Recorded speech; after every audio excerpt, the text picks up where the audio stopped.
Hello there, this is Modern Artifice, and today we're going to teach you how to turn foam into textured leather. For this, you'll need foam, obviously, and some paintbrushes that you can get at any store. To go with that, acrylic paints, a hair dryer, and our secret weapon, aluminum foil. And also a wet rag with some water to just throw it on there for later. So you'll start by laying out your foam and taking your hair dryer. Now you want to use this on a high heat and keep it fairly close to the foam actually. So while this is going on, you're going to move it in small circles to kind of evenly heat it. You will notice that the foam that we're using, in this case it's 5mm craft foam, will start to take on a slight shine as the pores start to seal up and give a little bit of shrinkage. This will help as we go into our next step, which is going to require us to have to ball up the aluminum foil. Now, so you then take your aluminum foil and you want to get it into a ball with no really regular kind of edges or patterns and just start pressing it down.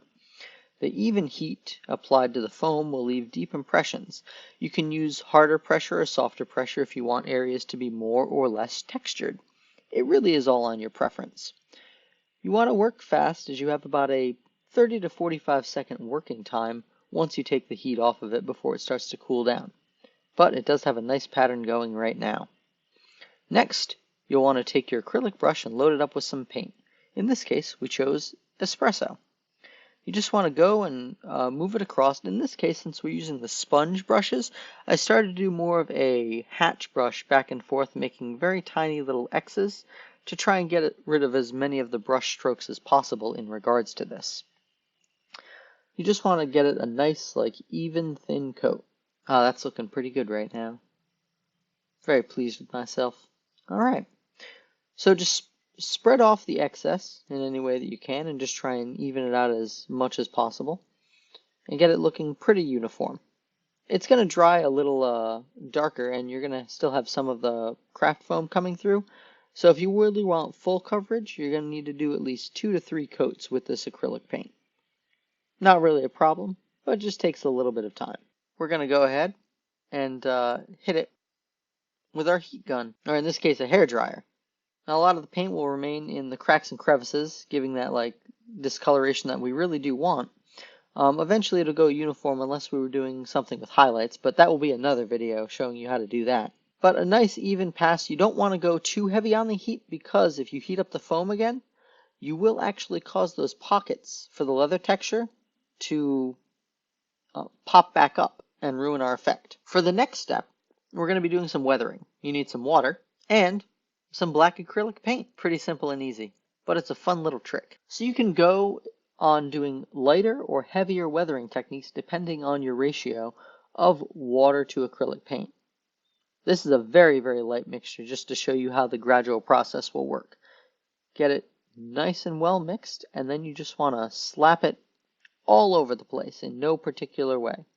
We're not trying to be fancy about this, just get some coverage to get it in all those cracks and crevices that we made. This is really going to help bring that texture to life as we apply more of these coats and do wipe-aways. So as soon as we get it very thoroughly covered, a little more over there. Okay, so you want to take your rag and you want to try and wipe away as much of the material, well in this case paint, as possible. And just go very lightly, but getting all the wetness that you can off of there. Now there's going to be some that is left in pockets and recesses, and it's a very, very subtle effect. However, the more you do this, the greater the effect will actually be pronounced, which is really great. So you can do it to taste if you want something that's very heavy wear and tear, or if you want to do something that's fairly brand new. We're going to mix in some more acrylic paint to do a slightly heavier mixture in regards to this, just to really darken it up a bit because I want to be a bit more aggressive in regards to the wash that we're doing now. And I'm going to do that again by just, on the next one, by just dipping in the acrylic paint, swishing it around in the water, and going fairly heavily. But it's one of those things of, it doesn't really seem a lot by itself when you're first looking at it, but as you do it more and more, it really starts to have the entire process come through, and you can really see how these changes are happening, and you're just kind of left feeling wowed. It's just a very miraculous thing. So here I'm going to be gently tapping instead of wiping it off because I want to try and leave a bit more acrylic paint in those crevices. This is really going to help it get where we want it to go and really give it that nice, deep, textured 3D feel instead of something that's just flat colored. Like you want to have that depth and that variation really come through. And you can see even now, you're still getting a lot. That kind of hammered leather look is coming through. Kind of hit it with the hair dryer just a little bit.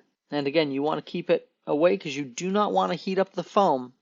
You want to get just enough to dry the paint. Now you can let this normally dry, but I admit I was in a rush to make this video, and this is the quick and dirty way of, making your foam look like leather. But see, even with that second coat, it looks almost completely different from the first on what you're able to do here. All right, so we are loading up the paintbrush with some acrylic paint, and we are just swirling it around in our water, and then just plunking it right down onto this foam. Like, just going to be a bit heavy-handed with it, and drop everywhere. All right, so now you can see this one, since we just watered it down by dunking it in there, the pigment is very, very black. This is okay. This isn't going to ruin our paint job at all. Like, it actually is supposed to look this way. That's the good part about doing washes, though. You can do some incredible stuff with them. It really adds a lot of depth. It's good for dirt and grime or rust or calcification. Like there's so many applications, but this is just, the first step on how you do it. So you then again with before, just wipe it away. Since we're heavier on the pigments this time, a lot of this isn't going to be as watery. So it'll really get down and deep easy. And so we're doing more like of a brush moving away in regards to this because we're going to have a lot left over. And this really gives it a lot of that like dirt and grime kind of like used feel to it, like very rugged leather, which is what we were going for, and I think is actually, really spot on for the feel of this. This is great for if you want to do fake belts, buckles, things like that, straps. I've made leather books like this, and it just looks incredible. So, and you can, again, do this to taste. You can do lighter or darker tones if you want highlights or lowlights. It really is up to you. But enjoy.